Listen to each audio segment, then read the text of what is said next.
this preacher, the prophet, the psychic, coming back at you again with another video. Okay, people, is this a bad sign or is this a good sign? Well, we know it ain't a good sign. Let me get to the point here. Is this a bad sign for Nadal that he may not win the French Open? That he's, now listen, now, I'm talking about his match with Schwartzman now. Okay, Schwartzman won the first set. Nadal is leading 5-3. I think that's the second set. Now, I'm not saying, because I know somebody finna jump in the comment section. Imagine, man, you making one big deal out of this match. No. Nadal could come back, and I think Nadal was probably going to beat Schwartzman. Listen, Schwartzman is not like a slam champion like a Chilich and Del Potro. So Schwartzman, he may not know how to close this out, even if he won another set. So I wouldn't bet, if somebody came up and betted me, I would not bet that Nadal would lose this match. I mean, you never know. I mean, could Schwartzman stay free and close it out? But I'm talking about, is this a bad... Now, y'all remember now, when Nadal struggled against Bolelli, I remember I told y'all that was a bad sign. I say it doesn't mean that he's going to... That doesn't mean that he's not going to win the French Open, but it decreases his chances because it means that maybe his level will start tripping once he get to the semis and the finals. Now, okay, So is this a bad sign though that he may not win the French Open? Okay, people, I'm gonna tell you the truth. It's a bad sign.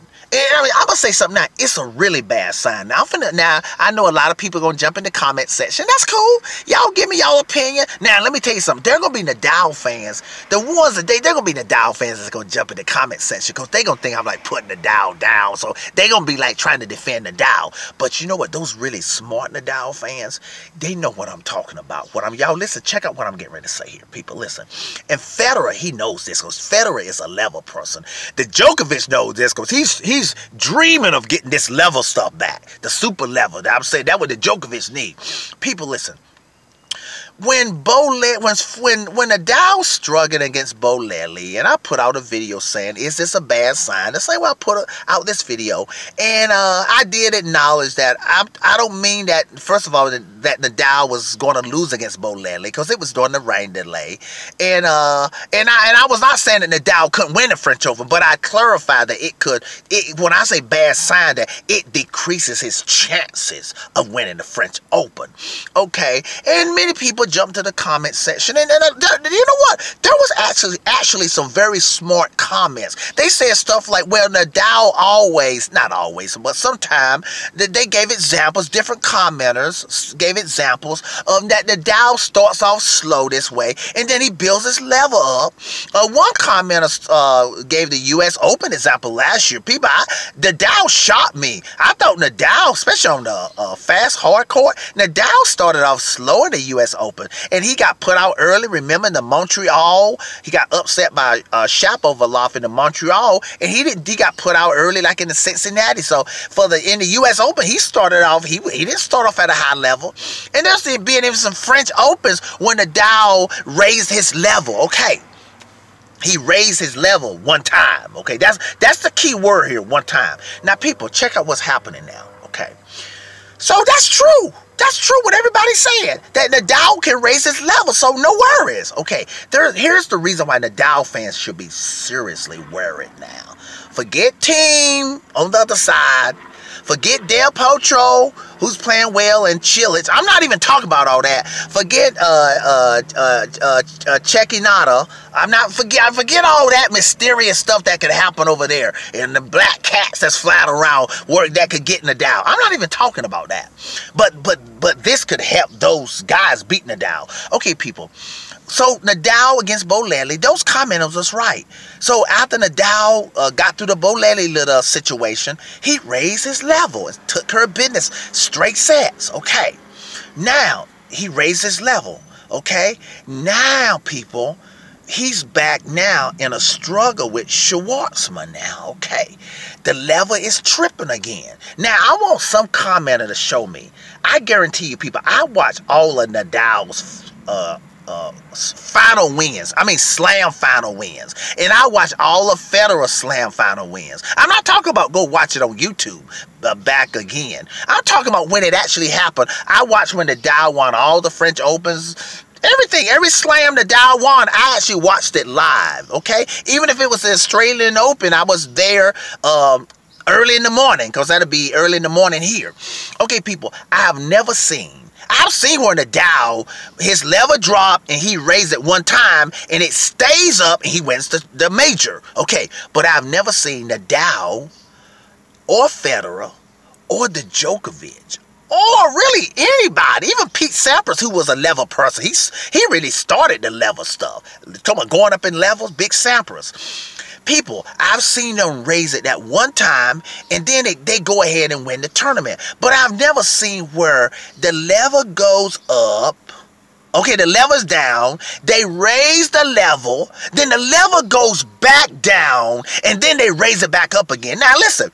Maybe Nadal may prove me wrong right now. Now, if anybody can show me an example in a major, not in a Master Series, where that's happened, what I just said now. See, that's totally different. So you may be asking, well, Magic Man, what's the big deal? Whether he raised it one time, two times, whether he's never done it before, why do you think he can't do it? And what's the big deal about being able to raise the level more than one time or not being able to do it? Oh, people, it's a big deal. Let me start. Y'all know what now. Nadal's level hasn't fallen as low as Federer's level. Like Federer's level finally fell low and it broke. That's why he went on vacation. And you remember Federer said in a news conference, he said he was frustrated because this is the first time he couldn't put things back. He couldn't work it out. Basically what he was saying was he couldn't get the level back up. He just said it in terms that people could understand. Okay, people, let me tell y'all why. This whole thing of when your level dropped more than one time, two times, okay, like it has done with Nadal again, you start to lose confidence because you feel you losing control of the level. Like Nadal is probably asking, what's going on? Okay, I should be taking care of. Well, how did Schwartzman? I'm down now.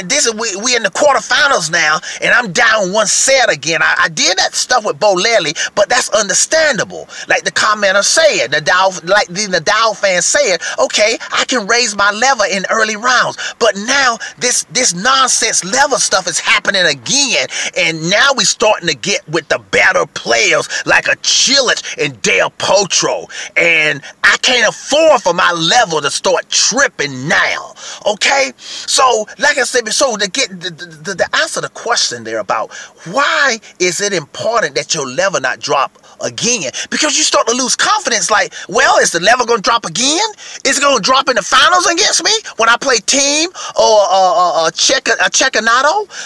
Yeah. So this is not a good sign. People, I'm going to tell you something else, okay? I would have never thought of this, okay? I'm going to say this here. If Nadal, say he beats Schwartzman, but it goes 5. Now, if Nadal come out and just beat Schwartzman, just straight sets and beat him 6-2, 6-2, the third set and the fourth set, okay, I probably wouldn't do this. I'd be a fool to do this. But if Nadal struggled against Schwartzman all the way to the end, I mean to the very end, the 5th set, I mean, I'm going to be honest, if somebody came up to me and said, hey, Magic Man, I bet you... I wouldn't do 100. I wouldn't do 50 if it was that. I'll tell you how great Nadal is on clay. But if somebody said, Magic Man, for $25, I give you, let's say they say, I give you 20 to 1 odds. And, that Nadal, and they said they bet that Nadal, will you take that, will you bet that Nadal, will not win? No. They tell me to take Nadal. Okay, let me get it straight. But they said, they came up to me and said, Magic Man, I bet you $25 that Nadal will win the French Open. Okay, will you do it? So you know what I tell them? I say, you know what I do?